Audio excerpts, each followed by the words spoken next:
Hello. The spirit of dare to fail. You don't have to be ashamed of being a peddler. I would rather be bankrupt than be dead, said a stockbroker turned sandwich vendor from Thailand, Mr. Sirivat. Sirivat Voravetukin was a multi-millionaire in Thailand. He was a successful stockbroker and was developing a condominium project.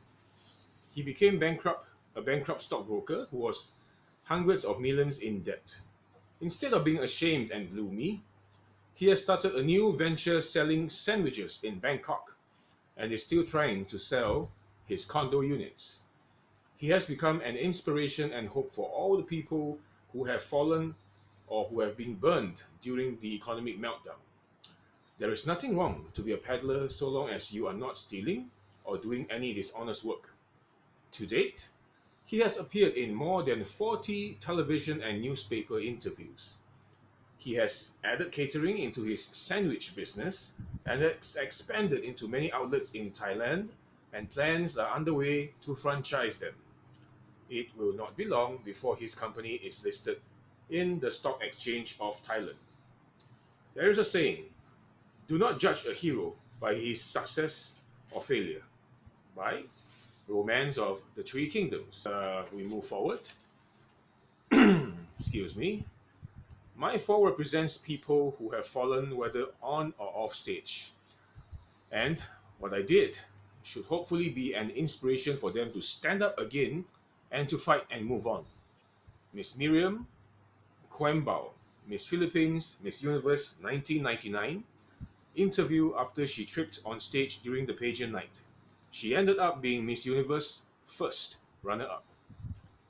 The willingness to take risk is at the heart of entrepreneurship, since there are no guarantees that the measure is indeed accurate, and an entrepreneur must dare to fail.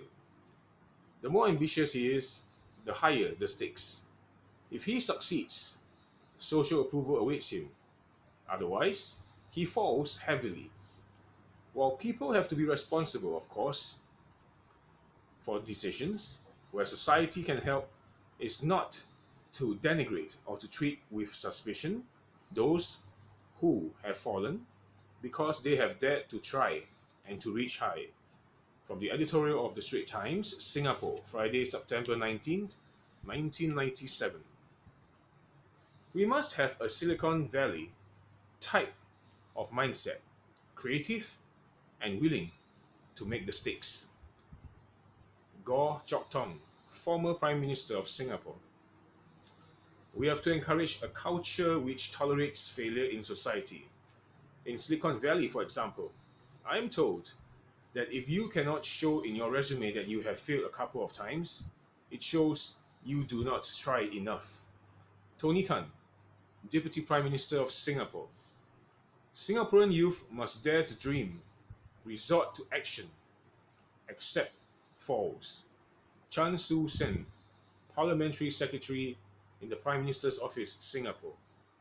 Fear of ridicule, punishment, loss of job destroys innovation. Smokestack management saw at its main task the ruthless elimination of error. Innovation, in contrast, requires experimental failure to achieve success. Spoken by Alvin Toffler, author of Future Stocks. To learn from our failures is to achieve success. Never to have failed is never to have won. Unless we experience failure and its bitterness, we will never appreciate the sweetness of victory. Venerable Dr. K. Sri Damananda Nayaki. The greatest achievement in life is to be able to rise up from the depths. Master Cheng Yen. Life is an adventure. Dare it. Do not allow yourself to be disheartened by any failure as long as you have done your best. Mother Teresa. Entrepreneurs take the possibility of failure in their stride. Chan Teng Heng, author of Access, The Minds of CEOs.